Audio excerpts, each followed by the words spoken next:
Do you prefer living in a community with no HOA, no rules, no restrictions?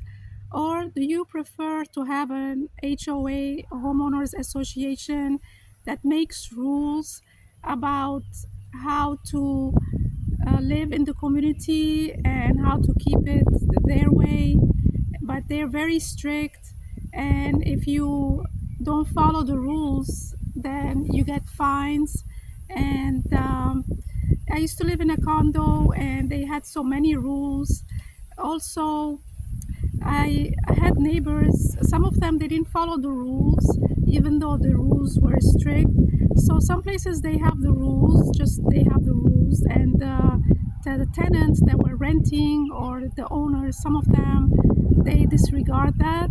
And then when you complain, they try to, send them letters and tell them not to do it. But yeah, and then it's only for like a week or two and they start at it again. And I didn't want to live like that, tolerate all that. So I ended up moving from that place. So at first I had a car, so I used to park my car in my parking spot. So everybody had their own parking spot, one spot. So I had my car and then I sold it because it kept needed repair. So in the end, this lady next door with her boyfriend, they had two cars in their unit. So they're supposed to park the other car in guest parking, but this lady, she thought it's okay for her to park in my space without asking me permission. Because what happened when I used to go to the store, I used to get groceries. Sometimes I used to go with Uber or a friend of mine. So the guest parking is on the other side, and then you have to walk all that distance across the parking lot with groceries carrying. Then I used to be on the second floor. Then I had to walk the whole hallway, all the way in the hallway up the stairs. But this lady, she didn't mind parking in my space, which was right in front of the entrance. I didn't have to walk long distance. So she was like, she didn't mind, she didn't bother asking me if it's okay for her to park in my space. So I went and knocked on the door, and they have a Ring camera in front of the doorbell, the doorbell camera. And I think they were inside because the car was there, and they didn't bother opening the door. They ignore you, and very rude and very not neighborly and disregarding somebody's feelings, or they're entitled without having them ask for anything. So, and then I put a note on her car windshield, and even with that it didn't help. So then I had to go to the property manager and complain. So she sent them an email telling them you can't park in their space. Then I think that one also didn't work. So I went again to the property manager, which is she's only there during the week, not on weekends. So she came and started knocking on the door. She put a sign, and then in the end they got the message, but they were still like not talking to me, like I don't even know I moved there. And then they thought I was easy to step on, with their heavy boots on or something. So, but anyhow, so after all of that, the property manager getting involved and telling them, and I don't think they even got a fine. I don't know. I don't know how they got away with it. If they did get a fine, they would probably do it the same week, the same day. But eventually they removed their car. But it was a hassle. I had to hassle them and hassle the property manager.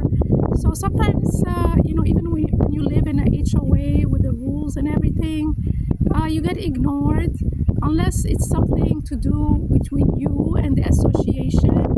Then you get bombarded with letters, because later on what happens is it was summertime, and the AC runs more if the windows were one pane windows, so they were very thin. And the cheap windows, they don't have that now, but so the AC runs more.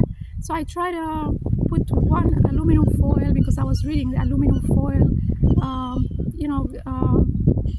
keeps it a little bit cooler inside because the sun hits the aluminum foil instead of letting it enter into in the room. So that's supposedly not allowed because of aesthetic.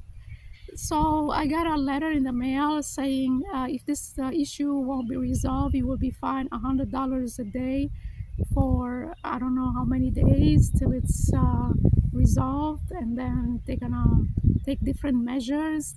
So they inflated that into like a big thing. So then I had to remove it because I don't want to have like a war zone, a battlefield between me and this association.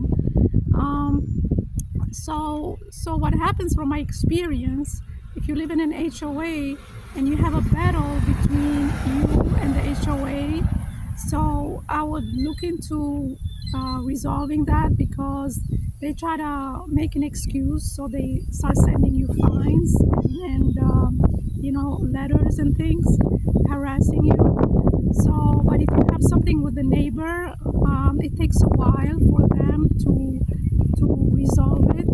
So I was trying to complain about the pothole, and she said, "We have a project going on. We're so busy now. We will let you know when it's gonna get done." So if it's something concerning them that they have to fix or something, it takes a while. They tell you, "We're working on a project. We are very busy. We are working on something. We let you know there is an emergency. Supposedly there is a pipe that burst." So yeah, I just want to let you know about those associations. You think you're living, protected, and but when there is issues, they don't come and fix it right away unless it has something to do with them, and they can fine you for it. So it's very, it depends which community. But the one I was living at and I moved from, because I had so many bad experiences between neighbors and property management and their rules. So in the end, I moved out, and here I am. I'm renting a room now till I figure out later on where I'm gonna go and rent or see what happens with the economy. But anyway, I wanted to share this with you about if you prefer to be in an HOA or outside an HOA. And a lot of places now they have HOA where they're, the new builders, they becoming like management companies, with the rules and everything. And yeah, I wanted to share this with you. Hopefully, it was helpful. And leave me a comment in the comment section below. And this is what I have for you today. Please put a like and subscribe to my channel. And I'll see you in the next one. Thanks for watching.